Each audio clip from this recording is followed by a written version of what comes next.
장례식장이에요. 향냄새가 가득한 그곳에서 장남이 어머니 손을 꼭 쥐며 낮은 목소리로 빠르게 말합니다. 어머니, 지금 서명하셔야 해요. 시간이 없습니다. 어머니의 손이 떨립니다. 어머니가 떨리는 목소리로 물어봤어요. 이게 뭐냐? 펜이 종이에 닿으려는 바로 그 순간 문이 열렸어요. 낯선 남자가 또렷하게 말합니다. 서명하시면 안 됩니다. 모든 시선이 그 사람에게 쏠렸습니다. 아무도 모르는 낯선 얼굴이에요. 그 사람이 천천히 그리고 또렷하게 말했습니다. 그 서류 재산 포기각서입니다. 잠시 침묵이 흘렀어요. 남자는 한마디를 더했습니다. 그리고 그 다음 말 한마디에 장례식장이 완전히 멈춰버렸습니다. 이 이야기는 어느 가을 아침부터 시작됩니다. 이야기 시작 전 구독과 좋아요 부탁드려요. 여러분의 관심은 저에게 큰 힘이 됩니다. 경북 어딘가에 있는 작은 마을이에요. 논 한가운데 자리 잡은 오래된 집. 창문은 낡았지만 마당은 늘 깨끗했고 감나무 한 그루가 해마다 빨갛게 익었죠. 그 집의 주인 최진수 씨, 올해 77. 평생 농사를 짓고 말수가 적었던 사람이에요.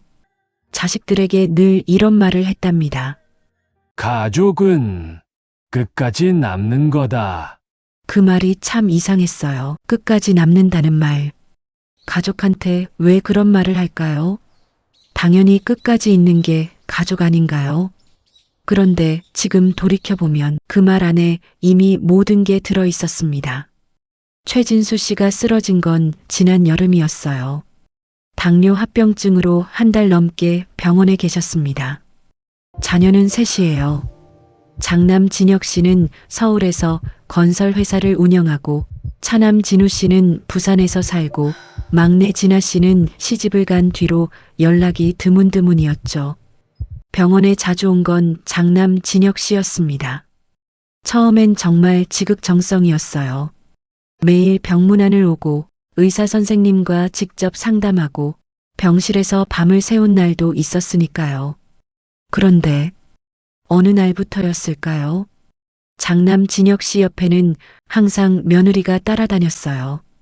그리고 그 며느리는 이상하게도 아버지 곁이 아니라 서랍 쪽을 자꾸 들여다봤습니다. 어머니 오복래 씨는 그걸 알아챘습니다. 반백년이 넘게 살아온 사람이에요.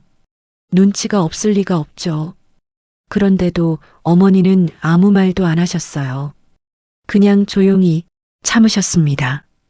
자식을 믿고 싶었던 거예요. 그게 부모 마음이니까요. 그리고 그의 늦가을 최진수 씨는 눈을 감으셨습니다. 장례식 첫날 조문객들이 하나둘 들어오고 국화향이 공기를 채웠습니다. 아버지는 영정사진 속에서 조용히 웃고 계셨어요. 생전에 찍은 사진이 많지 않아서 자녀들이 오래 뒤져서 겨우 찾아낸 사진이었습니다. 어머니 오복래 씨는 상주석에 앉아 조문객들을 맞이했어요. 허리는 굽어 있었지만 눈빛은 맑았습니다. 그리고 그 눈빛 뒤에는 무언가 말하지 못한 이야기가 숨어 있는 것 같았어요. 장남 진혁 씨가 다가온 건 저녁 무렵이었습니다. 어머니 곁으로 다가가 작은 목소리로 말했어요. 어머니, 잠깐 들어가셔야 할 것 같아요. 드릴 말씀이 있어요. 어머니는 고개를 들었습니다. 아들의 눈이 이상했어요. 슬픔이 보이지 않았거든요. 어머니가 조용히 물어봤습니다. 무슨 일이냐? 진혁 씨가 말했어요. 아버지 재산 정리건이에요. 오늘 안에 해야 합니다. 오늘 안에요. 아버지 돌아가신 첫날 밤에 재산 이야기라니. 어머니는 말없이 일어나셨습니다. 방 안에는 진혁 씨 부부가 먼저 와 있었어요. 탁자 위엔 서류 여러 장이 펼쳐져 있었고 그 옆에 펜이 놓여 있었죠. 어머니는 자리에 앉으셨습니다. 진혁 씨 아내가 부드럽지만 빠르게 말했어요. 어머니, 이건 그냥 형식적인 거예요. 법적으로 상속 정리를 빨리 해야 세금이 줄어든대요. 저희가 알아봤거든요. 진혁 씨도 말을 이었습니다. 어머니 명의 재산은 그대로 두고요. 나머지만 정리하는 거예요. 어머니는 서류를 바라봤습니다. 한참을 바라봤어요. 글씨가 작았어요. 돋보기가 없었습니다. 어머니가 조용히 물었습니다. 이게 뭐라고 쓰여 있는 거냐? 며느리가 대답했어요. 상속 동의서요. 어머니 도장만 찍으시면 돼요. 어머니의 손이 천천히 들렸습니다. 서명란 위로 펜이 가까워졌어요. 그때였어요. 그 순간 문이 열렸습니다. 낯선 남자가 단호하게 말했어요. 서명하시면 안 됩니다. 문을 열고 들어서는 남자, 조용한 눈빛. 30 중반쯤 되어 보이는 남자였어요. 깔끔한 차림새에 선한 눈을 하고 있었습니다. 그런데 그 눈빛이 무언가 알고 있다는 느낌이었어요. 진혁 씨가 자리에서 벌떡 일어서며 말했습니다. 여기가 어딘지 알고 들어오는 거요? 가족 자리입니다. 나가주세요. 남자는 움직이지 않았어요. 압니다. 그래서 왔어요. 진혁 씨가 인상을 찌푸렸습니다. 당신 누구요? 남자가 조용히 말했어요. 저는 최진수 씨를 아는 사람입니다. 어머니가 고개를 들었습니다. 그 남자를 바라보셨어요. 처음 보는 얼굴이었습니다. 분명히 처음 보는 얼굴인데 어머니 눈에 뭔가 흔들리는 게 있었어요. 어머니가 조용히 물으셨습니다. 누구냐? 남자는 대답 대신 서류 한 장을 꺼냈습니다. 그리고 탁자 위에 내려놓았어요. 어머니, 이 서류 먼저 보세요. 그 말을 하며 진혁 씨는 남자의 서류를 낚아챘습니다. 한 줄을 읽어 내려가다 얼굴이 굳어졌어요. 진혁 씨가 목소리를 높이며 말했습니다. 이거 어디서 난 겁니까? 이건 조작이에요. 저 사람 사기꾼입니다, 어머님. 그러나 어머니는 손을 내밀었습니다. 이리 줘봐라. 그리고 눈으로 서류를 바라봤습니다. 천천히. 그 종이 위에는 한 줄의 글자가 써 있었어요. 유전자 검사. 잠깐, 여기서 한 가지 의문이 생기죠. 왜 유전자 검사가 나온 걸까요? 누가 시킨 걸까요? 그리고 이 남자는 도대체 누구일까요? 반년 전으로 거슬러 올라갑니다. 최진수 씨가 병원에 계실 때였어요. 어느 날 저녁 면회 시간이 끝난 뒤에 한 남자가 병실을 찾아왔습니다. 간호사가 제지하려 했습니다. 그런데 링거를 맡고 계시던 최진수 씨가 직접 말씀하셨어요. 들여보내요. 아는 사람이에요. 그 남자와 최진수 씨는 2시간 넘게 이야기를 나눴습니다. 무슨 이야기를 했는지는 아무도 몰라요. 병실 밖에 있던 간호사가 나중에 기억하는 건 딱 하나였습니다. 그 간호사가 회상하듯 말했어요. 할아버지가 많이 우셨어요. 그렇게 우는 분은 처음 봤거든요. 최진수 씨는 그날 밤 처음으로 변호사에게 전화를 했습니다. 그리고 유언장을 수정했어요. 물론 그 내용을 아는 사람은 없었습니다. 장남 진혁 씨도요. 그런데 한 가지 이상한 일이 시작된 건 그날이었어요. 최진수 씨는 병원을 나오시기 전에 직접 한 가지 검사를 요청하셨거든요. 그게 유전자 검사였습니다. 본인 것과 또 한 명의 것을요. 유전자 검사가 왜 나왔을까요? 그리고 그 또 한 명은 누구일까요? 장남 진혁 씨일까요? 아니면 그 낯선 남자일까요? 장례식장 방 안에서 어머니는 서류를 읽고 계셨습니다. 손이 떨렸어요. 진혁 씨 아내가 조급하게 말했어요. 어머니, 저건 가짜예요. 저 사람이 재산 노리는 거라니까요. 얼른 경비 불러요, 여보. 진혁 씨가 문 쪽으로 걸어갔습니다.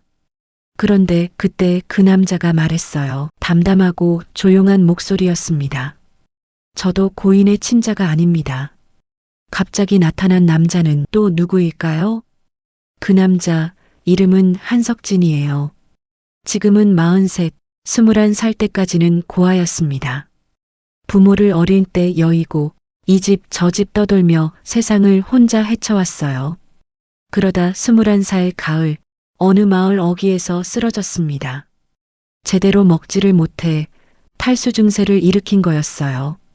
그 사람을 처음 발견한 사람이 최진수 씨였습니다. 논뚝길을 걷다가 쓰러진 청년을 받고 아무 말 없이 집으로 데려갔어요.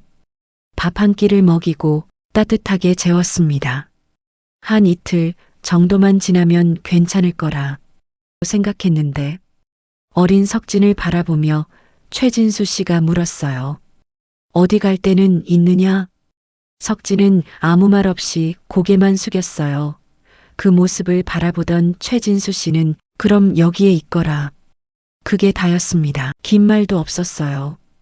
조건도 없었어요. 그냥 그게 전부였어요. 그렇게 한석진 씨는 그 집에서 3년을 살았습니다. 밥을 같이 먹고 논에 같이 나가고 명절엔 같이 차례를 지냈어요. 어머니 오복래 씨는 아들처럼 대했습니다. 그런데 석진 씨가 그 집을 나온 건 다름 아닌 아들들 때문이었어요. 장남 진혁 씨가 대학을 졸업하고 내려왔을 때 날카롭게 말했거든요. 아버지, 저 사람은 가족이 아니에요. 재산 노리는 거라고요. 최진수 씨는 그날 처음으로 아들과 크게 다퉜습니다. 그리고 석진 씨는 스스로 짐을 쌌어요. 짐을 들고 문을 나서며 석진 씨가 침울한 목소리로 말했습니다. 아버지, 저 갑니다. 건강 잘 챙기시고요. 최진수 씨가 그 뒷모습을 보며 말했어요. 어디 가든 잘 살아야 돼. 석진 씨는 그게 마지막 인사인 줄 알았습니다. 그런데 최진수 씨는 그 뒤로도 20년 동안 조용히 석진 씨를 챙겼어요.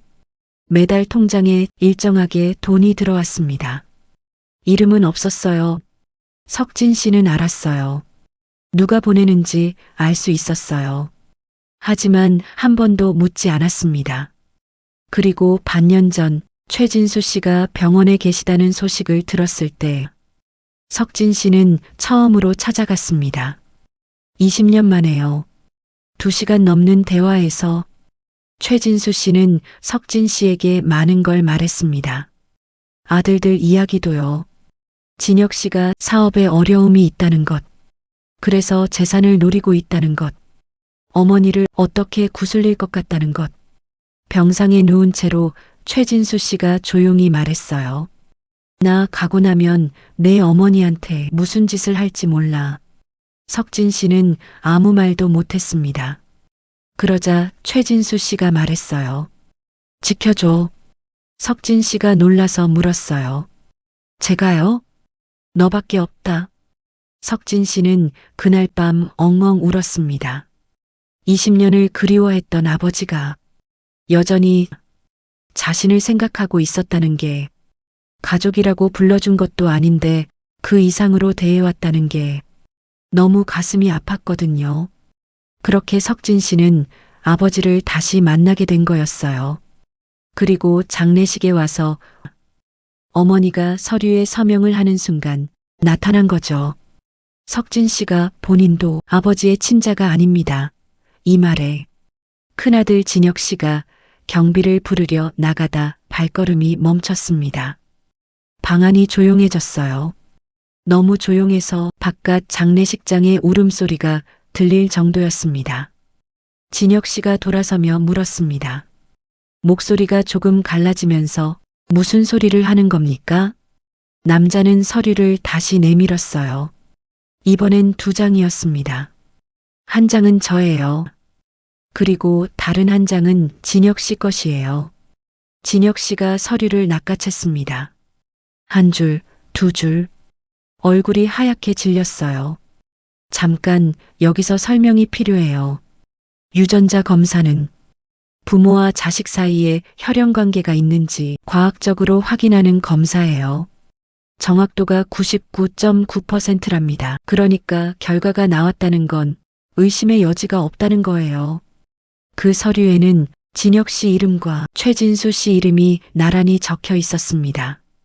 그리고 그 아래 한 줄, 친자관계 불일치. 그때였어요.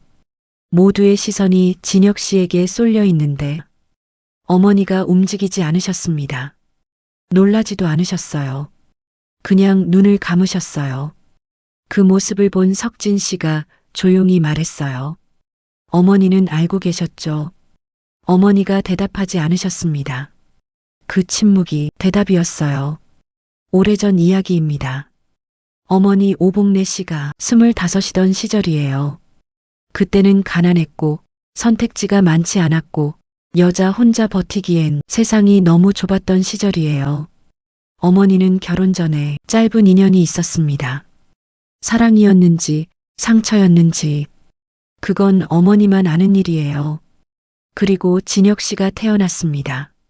최진수 씨는 알고 있었어요. 결혼하기 전부터요. 그런데 아무 말도 하지 않았습니다. 그냥 받아들였어요. 어머니 손을 잡고 말했대요. 이 아이는 내 아들이요. 그게 전부였습니다. 최진수 씨는 평생 그 말을 지켰어요. 진혁이 학교에 가는 날, 진혁이 사고를 쳤을 때 대신 머리를 숙였고 진혁이 결혼할 때 아버지 자리에 앉았습니다. 단 한 번도 그 비밀을 꺼낸 적이 없었어요. 어머니도 마찬가지였습니다. 두 사람은 평생 그 무게를 함께 안고 살았어요. 말하지 않기로 한 거예요. 끝까지 진혁 씨가 어머니를 바라봤습니다. 어머니가 천천히 눈을 뜨셨어요. 그리고 아들을 바라보셨습니다. 50년 가까이 감춰온 눈빛으로 어머니가 말씀하셨어요. 진혁아, 아버지는 처음부터 알고 있었어. 그래도 너를 아들이라고 했어. 평생. 진혁 씨가 그 자리에 주저앉았습니다. 소리도 없이 어머니가 말을 이으셨어요. 내가 미안하다. 너한테도 아버지한테도. 이 말을 이렇게 늦게 하는구나. 진혁 씨가 바닥을 보며 힘겹게 말했습니다. 나는 그럼 뭐야? 그때 석진 씨가 조용히 말했어요. 진혁 씨, 아버지는 알면서도 키우셨어요. 그게 얼마나 큰 사랑인지 아세요?